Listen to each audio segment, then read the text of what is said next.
सो healing लोगों को लगता है कि आप हाथ रख देते हो और किसी तरह की ऊर्जा ट्रांसफर करते हो और उससे आप हील करते हो। उसे हम स्पिरिचुअल हीलिंग और रेकी के अंडर करते हैं।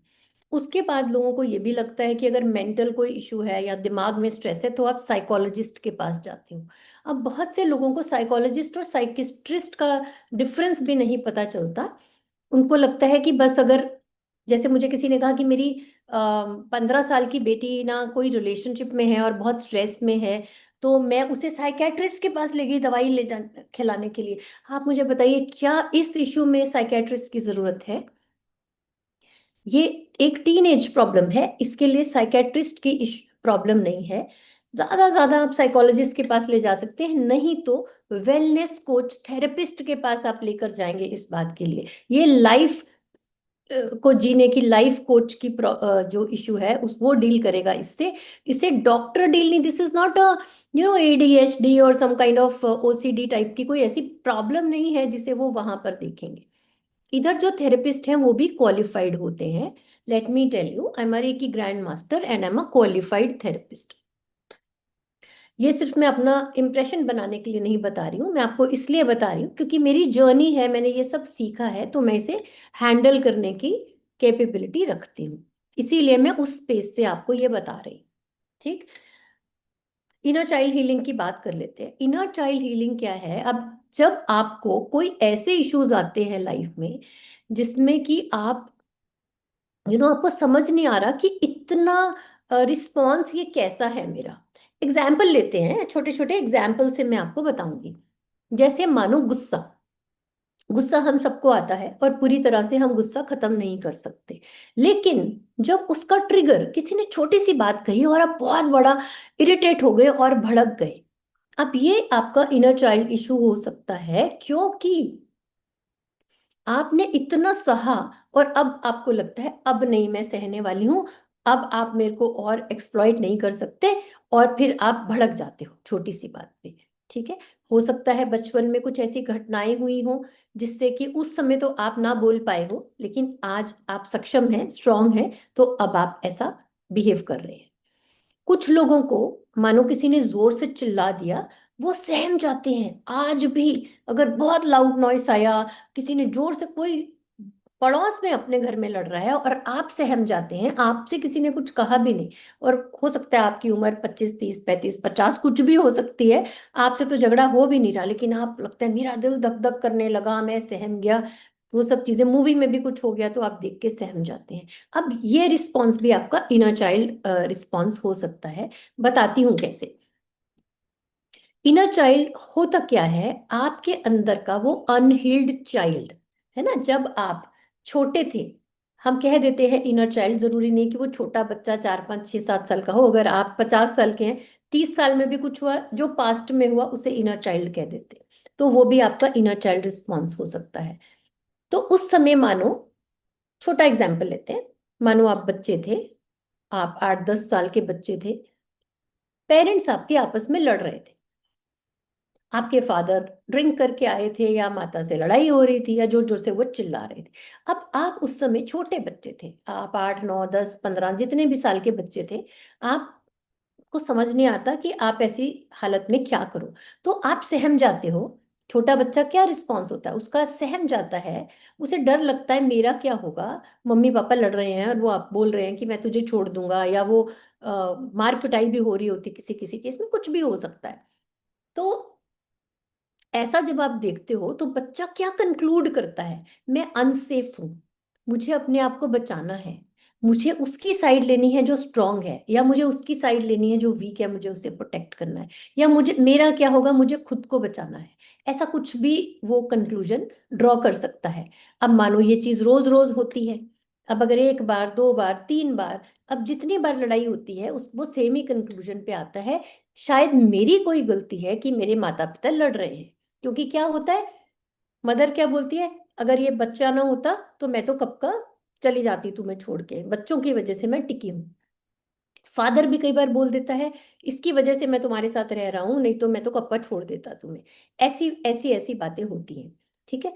ये एक एग्जाम्पल है, मैं ऐसा नहीं कह रही हूं कि आप में से किसी के साथ ऐसा ही हुआ है, मैं आपको समझाने की कोशिश कर रही हूँ कि इस तरह के इश्यूज होते हैं। तो ऐसे में बच्चा क्या हो जाता है, इनसिक्योर हो जाता है, उसे लगता है मेरी गलती है, मेरी वजह से मेरे पेरेंट्स की लड़ाई हो रही है। कहीं वो अपने आप, जब कोई भी लड़ रहा होता है, वो खुद को गिल्टी ठहराता है। इसमें से कई तरह के इश्यूज निकल सकते हैं, एक सिचुएशन में कई तरह के इश्यूज निकल सकते हैं। जैसे कि किसी की लाइफ में भी कोई प्रॉब्लम है, किसी किसी को लगता है मेरी ही गलती है, कुछ भी हो गया मेरी ही गलती है, मेरी वजह से हुआ, मैं इसे फिक्स कर दूं। एक तो ये गिल्ट की प्रॉब्लम आने लगती है। कई बार इनसिक्योरिटी की आने लगती है कि कुछ भी हो जाए मैं कहीं अकेला ना रह जाऊं। कितनी भी एज हो जाए, कई बार ये इनसिक्योरिटी होती है।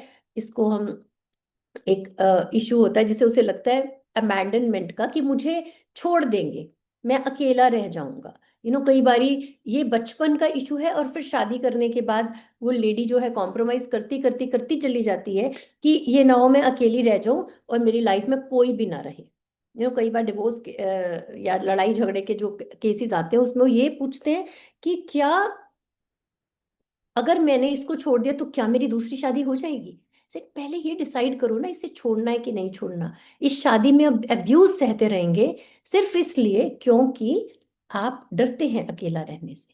शादियां रिपेयर करनी चाहिए, वो एक अलग बात है, लेकिन आपकी मार कुटाई हो रही है और बहुत अब्यूज हो रहा है, तो उस केस में सिर्फ इस कारण से आप रहते जा रहे हैं, तो एक अच्छा कारण नहीं है ये शादी चलाने का। तो इस तरह से एक इशू, पेरेंट्स लड़ते हैं, छोटा बच्चा क्या कंक्लूड करता है, वो इनसिक्योर हो सकता है। ठीक है, बड़ा होके उसे एंगर आ सकता है, जब वो सक्षम होगा, स्ट्रांग होगा, तब वो अपनी वाइफ पे चिल्लाएगा क्योंकि उसे लगता है यही तरीका है शादी को चलाने का। वो सहम सकता है, डर सकता है, उसे ये अबैंडनमेंट की फीलिंग हो सकती है कि मुझे छोड़ ना दें। ठीक है, उसके बाद वो क्या करेगा, वो पीपल प्लीजिंग करेगा कि क्योंकि किसी भी तरह से मुझे सबको खुश रखना है, क्योंकि शायद मेरी ही गलती है, तो ओवरबोर्ड जाके वो चीजें करेगा, एक्स्ट्रा प्लीज करने की कोशिश करेगा लोगों को। ठीक है, वो प्रॉब्लम आ सकती है। हर व्यक्ति के लिए अलग अलग प्रॉब्लम्स आ सकती हैं। जब एक चीज हुई है, माता पिता लड़ रहे हैं और बच्चा 8 10 9 साल, कितने भी साल का हो सकता है, अलग अलग उसके कंक्लूजन्स होंगे, अलग अलग उसका रिएक्शन होगा, और लाइफ में वो अलग अलग तरह से उसका जो रिस्पॉन्स आएगा कि अपनी लाइफ में वो क्या करता है। लेकिन जो भी इस तरह के मैंने आपको खराब तरह के रिस्पॉन्सेज बताए, वो सारे रिस्पॉन्सेज जो हैं वो अच्छे नहीं हैं, अनहील्ड हैं, आपकी लाइफ में आपको खुशी नहीं देंगे, अनहैप्पीनेस देंगे, आपकी मैरिज, आपका करियर, आपकी हर चीज में आप परेशान रहेंगे। तो इसलिए हमें ये इनर चाइल्ड इश्यूज को हील करना जरूरी होता है। तो मैंने आपको एक एग्जाम्पल से बताया है, बीच बीच में मैं ओपन करूंगी ताकि आप अपना सवाल पूछ सकें कि आपको इसमें क्या समझ आया, और क्या ये इशू ठीक हो सकता है, क्या ये इशू ठीक हो सकता है। क्योंकि जब तक आपको मेंटल कॉन्सेप्ट क्लैरिटी नहीं होगी कि इनर चाइल्ड हीलिंग होती क्या है, तब तक आप जो है उसको एक्सपीरियंस नहीं कर पाएंगे। इन्हीं इश्यूज को हम एक प्रोसेस के जरिए ठीक करते हैं, है ना। तो मैं आपको बताऊंगी कि कैसे दिमाग है, सबकॉन्शियस माइंड है, वो मैं आपको अभी सेकंड पार्ट में बताती हूँ। इससे पहले अगर किसी का कोई सवाल है तो please you can raise your hand and ask your question. Please अपना सवाल छोटा रखें, डिटेल में ना जाएं, बिकॉज हमारे पास टाइम लिमिट है, and we are a group, ये इंडिविजुअल सेशन नहीं है। हालांकि 6 ही लोग हैं, so you all can get a chance to speak. So be short and crisp and ask your question. Raise your digital hand or your hand and then unmute yourself and speak. Any question so far? Hindi, English, Punjabi में बोल सकते हैं, मुझे ये 3 भाषाएं ही आती हैं। इससे ज्यादा मुझे फ्रेंच, स्पेनिश, मराठी वगैरह बिल्कुल नहीं आती है। ठीक है, तो आप पूछ सकते हो अपना सवाल। सो क्या ये बात आपको क्लियर है? क्योंकि आपके कैमरा बंद है तो मुझे ये नहीं पता आप वहां बैठे भी हो या बस आप सोच रहे हो कि रिकॉर्डिंग मिलेगी। रिकॉर्डिंग नहीं मिलेगी, ये सिर्फ मैंने अपने लिए रिकॉर्ड किया। अगर ये सवाल नहीं है तो फिर हम अगले पार्ट पे चलते हैं। Saurabh, you have a question? No ma'am, question अभी तक तो क्लियर है जो आपने बोला। ठीक है। क्या आप लोग इसमें से किसी बात से रिलेट कर पाए? नॉट एग्जैक्टली कि माँ बाप की लड़ाई होती थी, वो एक एग्जाम्पल था। क्या आप रिलेट, हाँ हाँ अंशुल आप बोले। अनम्यूट। आई होप मैंने अलाउ किया हुआ है। क्या अलाउ यस यस, किया मैम। है? मुझे मैम गुस्सा बहुत आता है, छोटी छोटी बातों पे आ जाता है, और क्यों आ जाता है पता ही नहीं चलता है। अच्छा। अच्छा, ये आप नम्रता जी बोल रहे हैं आपको गुस्सा आता है और आपको उसका रूट कॉज नहीं पता, और आपको ये पता है कि कब से नहीं आपका पता। ये बिहेवियर है, मतलब कितने साल की थी?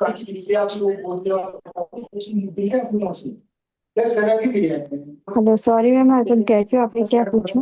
मैंने पूछा आपको मालूम है ये कब से है ऐसा आपके साथ? हम्म, मैम शायद मैं 10-15 साल की थी, तब से आपको गुस्सा या आता उससे भी थोड़ी छोटी रही होंगी। है। अच्छा, ठीक हाँ। है। ठीक है, अगर हम जो अगला पार्ट कर रहे हैं 8 to 8:30 वाला, अगर सबका सेम होगा मानो एंगर का, तो हम एक ही इशू उठा के उसकी डेप्थ में जाएंगे। अभी तो ये वाला सिंपल सेशन रहेगा। ठीक है ma'am. I am just asking कि ठीक उसका है। रूट कॉज कहाँ है, उस तक पहुंच जाए।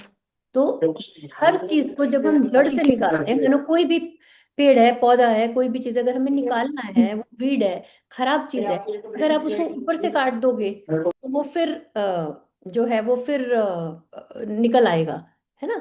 तो इसलिए हम उसको रूट से निकालते हैं, जड़ से निकालते हैं। इसीलिए हम वहां तक जाना चाहते हैं जहां से शुरू हुआ, या मोस्टली जहां मेजर इन्फ्लुएंस आया आपकी लाइफ में। क्या अंशुला आपका सवाल था? जी। अच्छा, आप म्यूट पे हैं तो मुझे समझ नहीं आ रहा आपने क्या बोला है। हम्म,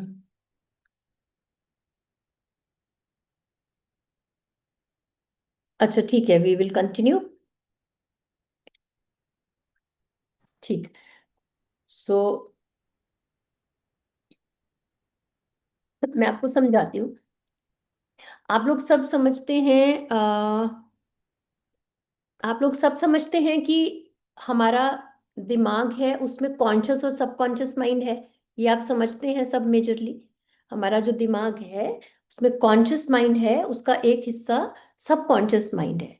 जो कॉन्शियस माइंड है वो बहुत ही छोटा सा हिस्सा है, इट इज अराउंड 20%, और बाकी सारा जो है वो सबकॉन्शियस माइंड है। और जो सबकॉन्शियस माइंड है वो, उसी के अंदर हमारी जितनी भी मेमोरीज हैं जब से हम पैदा हुए हैं, वहां से लेके आज तक हमारी सारी मेमोरी सबकॉन्शियस माइंड में पड़ी हुई है। ठीक है? हमें 1 मिनट के अंदर अराउंड 10 से 12 मिलियन थॉट्स आते हैं, जिसके अंदर की कॉन्शियस माइंड सिर्फ 5 to 7 थॉट्स को ही पकड़ पाता है, बाकी पीछे रहते हैं। तो वो जो थॉट्स आपके सबकॉन्शियस माइंड के अंदर रहते हैं, नीचे रहते हैं, वो सारे थॉट्स आपको इन्फ्लुएंस करते हैं।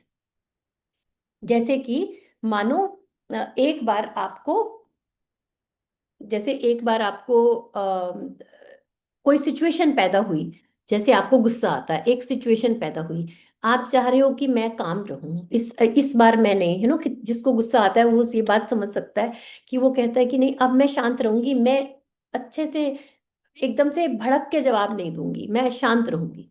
लेकिन उसके सबकॉन्शियस माइंड के अंदर जितने भी उसके पुराने रिस्पॉन्सेज हैं, उसको लगता है कि अगर मैं शांत रह गई तो अगला मुझे दबाने की कोशिश कर सकता है, मेरी एडवांटेज लेने की कोशिश कर सकता है, मुझे बेवकूफ समझेगा, उसे लगेगा इसे कुछ भी कह के चले जाओ, इसे तो कोई फर्क ही नहीं पड़ता। ऐसी तमाम चीजें, अलग अलग चीजें होती हैं, सबके रीजंस, वो ये सोचता है। और फिर वो क्या करता है, किसी छोटी सी बात पे जहां की इतना बड़ा भड़कने की जरूरत भी नहीं है, वो भड़क जाता है। उसका रीजन क्या होता है? क्योंकि जो उसका कॉन्शियस माइंड है वो तो उसको कह रहा है ना, शांत हो जाओ, रिलैक्स हो जाओ। वो जो मैनिफेस्टेशन वाला हम करते हैं ना, आई एम मैनिफेस्टिंग, मैंने लिख लिया, ये नंबर लिख लिया, मैं मैनिफेस्ट कर रहा हूँ, कर रही हूँ कि भाई मेरे लाइफ में ये ना हो, वो ना हो, मेरे लाइफ में मैं शांत रहूं, पीसफुल रहूं, हैप्पी रहूं। क्यों काम नहीं करता वो मैनिफेस्टेशन? क्योंकि उसके पीछे जो नीचे जो उसकी थॉट्स हैं, जो 50-100 बार आपके एक्सपीरियंस हैं कि जब मैं ऐसे रिस्पॉन्ड करता था तो लोगों ने मुझे ऐसे मैनिपुलेट किया, तो मुझे अपना प्रोटेक्शन करना है, तो इससे पहले मैं अपने डिफेंस के लिए चिल्ला पड़ूं। तो वो प्रेशर जो है, वो 80 to 85% का जो नीचे से सबकॉन्शियस का प्रेशर है वो बड़ा है, और वो जो छोटा वाला है ऊपर से, जो अपने मैनिफेस्टेशन से अपने दिमाग को बोला शांत करने के लिए, वो छोटा है, तो वो उसको डिस्प्लेस कर देगा। तो वो उसको वहां से वो जो है वो चीज उसको दिक्कत आएगी। ठीक है, इसीलिए वो वर्क नहीं ना कर रहा, इसीलिए मैनिफेस्टेशन, राइटिंग, जर्नलिंग इसीलिए वर्क नहीं कर रही, क्योंकि सबकॉन्शियस में तो सारा प्रोग्राम वही पड़ा हुआ है ना। प्रोग्राम जो डाल दिया है, जैसे कंप्यूटर में जो प्रोग्राम डाल दिया है, उसी प्रोग्राम के अकॉर्डिंग वो एक्ट करेगा। अब आप उसको बोलो कि तू शांत हो जा, शांत हो, वो शांत नहीं होता है। हमें रूट पे जाके उसको ठीक करना पड़ता है। ठीक है, सो यू गेट इट। इस तरह से सबकॉन्शियस माइंड जो है हमारा मेजर, हमारी सारी सबकॉन्शियस माइंड इतना पावरफुल है कि हमारी जो सारी बॉडी है, जो हमारा एक सिंपैथेटिक नर्वस सिस्टम होता है, एक पैरासिम्पैथेटिक, मैं इसकी डिटेल में नहीं जाऊंगी थ्योरी ऑफ माइंड की, बट मैं आपको जनरली बता दूं, हमारा जो सारा शरीर है ना, उसे हमारा सबकॉन्शियस माइंड ही चला रहा है। नहीं तो क्या आप अपने आप को बोल रहे हो कि अब सांस ले ले, अब तू हार्ट फिल्टर कर दे, अब तू ऑक्सीजन फिल्टर कर दे, अब लिवर में पहुंचा दे, वहां से वहां पहुंचा दे? क्या हम अपनी बॉडी को डायरेक्शन दे रहे हैं? नहीं दे रहे ना। अपने आप हमारा सारा सिस्टम वर्क कर रहा है हमारे सर्वाइवल के लिए। हमारी सारी बॉडी खुद काम कर रही है, हमारा ऑटो इम्यून सिस्टम है, हमारी सारी बॉडी है जो हमारे सर्वाइवल के लिए काम कर रही है। तो इसीलिए जो है हमें सबकॉन्शियस माइंड की पावर को समझना है, और ये वाली सारी हीलिंग्स जो है हम सबकॉन्शियस लेवल पे करते हैं, ताकि हम रूट कॉज से उस प्रॉब्लम को निकालें, और वहां से हम उसको जब वो रूट से निकल जाता है, फिर आप जब अपने माइंड को डायरेक्शंस देते हो कि now you relax, you be peaceful, you are safe, तब वो वाली सारी मैनिफेस्टेशन और जो एफर्मेशंस आप लिखते हो तब काम करती हैं, अदरवाइज वो काम नहीं करती है। ठीक है, तो और कुछ एग्जाम्पल है तो मैं आपको बताती हूँ। अच्छा, रिलेशनशिप की प्रॉब्लम आती है कि रिलेशनशिप में वो तो मैंने आपको ऑलरेडी थोड़ा इंडिकेट कर दिया कि या तो आप ओवरबोर्ड जाके प्लीज करते हो अपने पार्टनर को, या किसी, क्योंकि आपको डर है आपको अकेला ना छोड़ दे, या आपको लगता है आपको अप्रूवल लेना है कि सब मुझे अच्छा अच्छा बोले, तो उसके लिए आप क्या करते हो? अपनी जान से भी बढ़ के आप घर में काम करते हो या ऑफिस में काम करते हो कि मुझे अप्रिसिएशन मिले। तो क्या होता है, अप्रिसिएशन में कोई देखता ही नहीं है आपकी तरफ, क्योंकि आपको लगता है यार मुझे कोई नहीं देख रहा, I am ignored, I have to do better better better. तो बेटर बेटर करना अच्छी बात है, लेकिन जो अप्रूवल के लिए हम बेटर बेटर करते हैं, वो जो अच्छा करना है वो आपको नुकसान देता है कई बार, क्योंकि उसमें आप एक्चुअली प्यार ढूंढ रहे होते हैं, तो वहां पे दिक्कत आती है। अच्छा, फिर रिलेशनशिप में और क्या दिक्कत आती है कि कुछ लोग मल्टीपल रिलेशनशिप्स में जाते हैं, एक के बाद एक के दूसरे के बाद दूसरी रिलेशनशिप्स में, कोई वर्क नहीं करती। कुछ लोग तो मल्टीपल मैरिजेस करते हैं, they wait that they should get some kind of love and approval from other person, but they don't get it, और वो उसी में धोखा खा के वापस आ जाते हैं। क्यों? क्योंकि माइंड में प्रोग्रामिंग आ गई कि मुझे तो धोखा ही मिलेगा, ये जो फियर आ गया, फियर की प्रोग्रामिंग आ गई कि मुझे तो धोखा ही मिलेगा। तो दे कीप अट्रैक्टिंग धोखा धोखा धोखा, और हर बार हर रिश्ते में धोखा मिलने के बाद इतनी बार ट्राई किया, हर लड़के ने मुझे धोखा दिया, मेरी तो कुंडली में ही मेरा 7th हाउस अफेक्टेड है, मेरे पार्टनर का घर अफेक्टेड है करके कंक्लूजन बनाया और छुट्टी करी, मेरी लाइफ में तो शादी है ही नहीं। भाई, कुंडली भी क्या करेगी, टैरो भी क्या करेगा, अगर आपने अपनी मेंटल प्रोग्रामिंग ऐसी कर ली है, और रेमेडीज भी तब काम नहीं करती क्योंकि आपकी प्रोग्रामिंग नेगेटिव है। इसीलिए हमें अपने पहले मेंटल लेवल पे अपने आप को, जो भी हमारी प्रॉब्लम है उसको हमें का रूट कॉज से निकालना है। ठीक है, अब हीलिंग कैसे आपकी हेल्प करती है? उस इनर चाइल्ड को जो उस समय हर्ट हुआ, जिसने नेगेटिव कंक्लूजन्स बनाए, जिसने कहा कि बस मेरी वजह से सब हो रहा है, मैं ही मेरे में ही कुछ गलती है, सेल्फ क्रिटिसिज्म, गिल्ट, जो भी उसके अंदर सारी प्रॉब्लम्स, जिस जिस समय पे उसने वो एक एक प्रॉब्लम उठाई, जिस समय पे उस बीज पड़ा, उसको हम जाके हील करते हैं, और फिर आपका वो लाइफ का इशू ठीक होता है। और उसके बाद मैनिफेस्टेशन, पूजा पाठ, एफर्मेशन, फिर सब चीजें उसके बाद काम करती हैं। अगर नीचे कचरा रखा हुआ है, इसे आप साफ नहीं करेंगे, ऊपर जलाएंगे अगरबत्ती, धूप, परफ्यूम, कुछ काम नहीं करेगा। थोड़े टाइम बाद फिर से उस कचरे की दुर्गंध आएगी। ठीक, I hope this much is clear to you all. हाँ, let me check now what is happening and we go through a very small process, Hindi में ही करेंगे सारा। ठीक है, सो फार एनी क्वेश्चन सो फार? अच्छा, ऐसा करने से मुझे एक बात बताओ, क्या आप लोगों के दिमाग में अपने कोई ऐसे आपको रिलेटेबल लगी इनमें से कोई चीजें? चैट में भी लिख सकते हो आप यस और नो।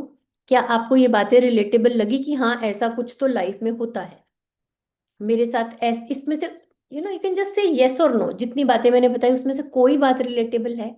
कोई एक बात भी रिलेटेबल है? और नहीं है तो आपकी डिफरेंट स्टोरी क्या है, वो आप प्रॉब्लम क्या है वो आप चैट में लिख सकते हैं। अभी हम एक बहुत छोटा सा प्रोसेस करेंगे, हमें थोड़ा सा टाइम ऊपर हो जाएगा, 8 से थोड़ा ऊपर हो जाएगा। ओके, रिलेटेबल है, you can just right it's. कुछ मतलब इसमें कुछ, इट्स वेरी नॉर्मल। और मैं आपको एक बात बताऊं, इनर चाइल्ड हीलिंग की उसको जरूरत नहीं है कोई कि वो बीमार है, उसको कहीं साइकोलॉजिकल प्रॉब्लम है। इनर चाइल्ड हीलिंग की हम सबको जरूरत है। मैंने अपने ऊपर इतने सारे सेशन लिए हैं, क्योंकि कोई ना कोई कितनी भी परफेक्ट चाइल्डहुड हो जाए, अरे कुछ तो आपने कंक्लूड किया, टीचर ने कभी हंस दिया, नंबर कम आए, मुझे लगा मैं तो ये कर ही नहीं सकती, ये सब्जेक्ट मुझसे होगा ही नहीं। फिर इस तरह की कंक्लूजन्स बना लिए कि जैसे लड़कियों से मैथ्स नहीं होता, वो टीचर्स है ना ऐसी ऐसी फालतू बातें बोल देते हैं, तुम साइंस छोड़ो लड़कियां तो आर्ट्स पढ़ लेती हैं। अब हम सेशंस करते हैं ना तो ऐसी ऐसी बातें सुनने में आती हैं। तो वो चीजें कि मेरे पास एक स्टूडेंट आई थी हीलिंग के लिए, कॉर्पोरेट में फाइनेंस से रिलेटेड काम कर रही है, लेकिन कॉन्फिडेंस क्यों नहीं आ रहा है? जब कॉन्फिडेंस के लिए सेशन किया, सेशन कॉन्फिडेंस के लिए कराया, तो इनर चाइल्ड इशू क्या निकला? टीचर ने कहा लड़कियां मैथ्स नहीं कर सकती। अब कर लिया है, सब क्वालिफिकेशन है, सब कुछ है, लेकिन वो थॉट अंदर रह गया। जब कुछ मेजर डिसीजन लेना है, जब सीनियर्स के साथ मीटिंग है, तभी अंदर से बात निकल के आ गई कि शायद इन्हें मुझसे ज्यादा पता है बिकॉज ये मेल्स हैं। तो इस तरह से वो लाइफ पे इम्पैक्ट करती है, आपके करियर में, आपकी जॉब में, आपके रिलेशनशिप्स में, हर जगह जाके ये बातें आपके करियर में जाके अफेक्ट करती हैं। एंड जो फर्स्ट चीज है, जो पहली चीज है, अगर किसी भी चीज की हीलिंग करनी है तो वो है पहले अपनी प्रॉब्लम को पहचानना। डायग्नोसिस अगर हो गया है तो 50% काम हो गया है, उसके बाद हीलिंग स्टार्ट होगी। एक चीज है डिनायल, कि नहीं नहीं हमारा तो सब ठीक है। किसी का सब ठीक नहीं होता। अगर आपको ये मौका मिला है तो आपको जरूर इसका फायदा उठाना चाहिए। सब तो किसी का भी ठीक नहीं होता, कुछ ना कुछ प्रॉब्लम सबके लाइफ में आती है and आगे बेटर होने के चांसेस सबके पास रहते हैं। नॉट बिकॉज मैं आपको कहना चाह रही हूँ कि सबको थेरेपी लेने आना चाहिए, बट अगर आपकी लाइफ में कहीं रुकावट आ रही है किसी चीज को लेके, then you must take help. अगर कोई चीज हेल्प लेके सॉल्व होती है तो वो प्रॉब्लम नहीं है, क्योंकि वो तो सॉल्व हो जाएगी फिर हेल्प लेके। ठीक है, छोटा सा प्रोसेस करते हैं। मुझे लगता है कि अभी कोई कुछ बोलने के मूड में नहीं है, दैट्स एब्सोल्युटली ओके। सो करते हैं छोटा सा प्रोसेस, और मैं अपने आप को पिन कर लेती हूँ, आप लोग नजर नहीं आओगे तो okay. Okay, let's do a small thing. अपनी आंखें बंद कर लें, गहरा लंबा सांस लें। हर प्रोसेस से पहले हमें ये करना जरूरी होता है, पैर जो हैं वो जमीन पे रखने हैं, या पालथी मार के बैठ सकते हैं। ये कोई स्पिरिचुअल मेडिटेशन जैसी चीज नहीं है, ये एक साइकोलॉजिकल एक्सरसाइज है। अभी जो मैं आपको करा रही हूँ इसे हम ग्राउंडिंग कहते हैं, और ये करना जरूरी है।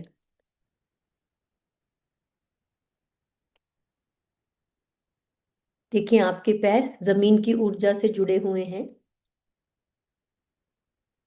और आपके शरीर की सर से लेके पांव तक एक ऊर्जा आपके अंदर बह रही है, जो जमीन से, आपके पैरों के तलुओं से, आपके फुट सोल से नीचे जा रही है। इसी ऊर्जा के साथ आप धरती से कनेक्टेड हैं, जुड़े हुए हैं।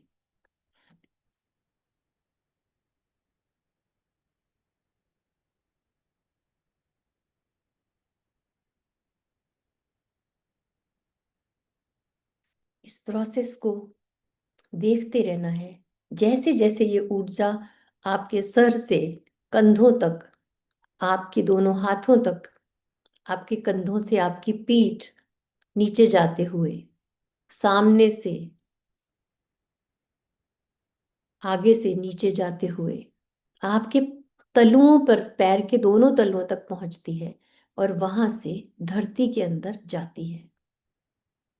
आप कनेक्टेड हैं।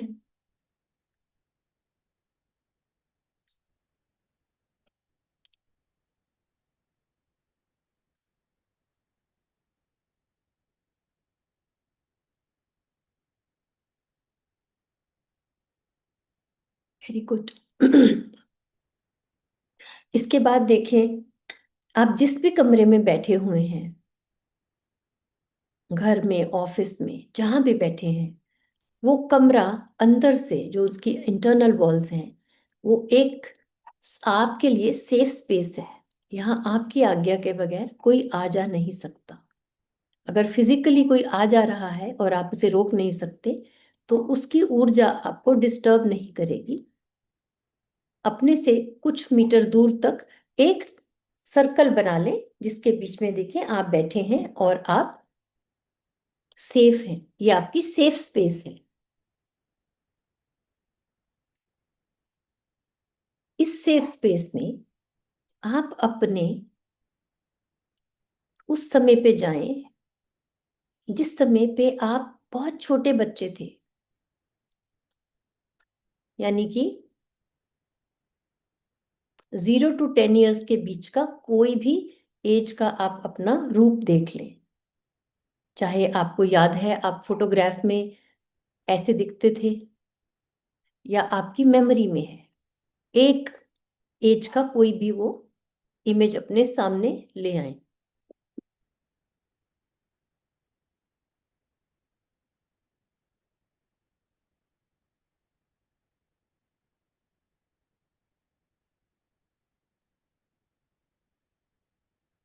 वो आपके सामने है।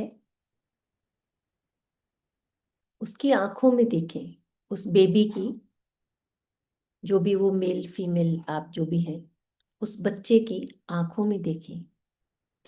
क्या ये बच्चा खुश है या ये परेशान है? एक एज का बच्चा आपने सिर्फ देखना है, जो भी आप देखना चाहें। क्या ये बच्चा खुश है या ये बच्चा परेशान है?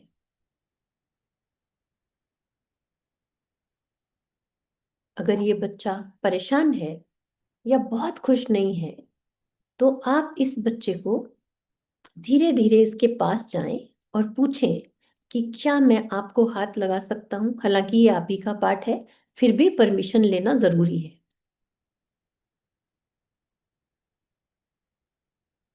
अगर नाराज है तो आप उसे बोलें, आई एम सॉरी, मैंने आने में थोड़ा वक्त लगाया। और अगर वो नाराज नहीं है और परमिशन मिल गया है, तो आप उसे, अगर बहुत छोटा है तो गोदी में उठा लें, और अगर थोड़ा ज्यादा बड़ा है तो आप उसे अपने, उसके दोनों हाथ पकड़ लें, उसकी आंखों में देखें और उसे बोलें, मैं तुम्हारा फ्यूचर सेल्फ हूं, मैं तुम्हारा भविष्य हूं, तुम मेरा पास्ट हो, तुम सेफ हो, मैं तुम्हें प्रेम करता हूं या करती हूं, I love you, you are safe, I respect you, and you are very important for me. आप मेरे लिए बहुत महत्वपूर्ण हैं। मैं आपको प्रेम करता हूं और आपको मैं हमेशा सेफ रखूंगा या रखूंगी। ऐसा करके आप उस बच्चे को हृदय से लगा लें और देखें वो बच्चा आपके अंदर ही मर्ज हो गया है, मिल गया है, क्योंकि आप ही का हिस्सा था वो। अपने शरीर में होती हुई वाइब्रेशन को महसूस करें।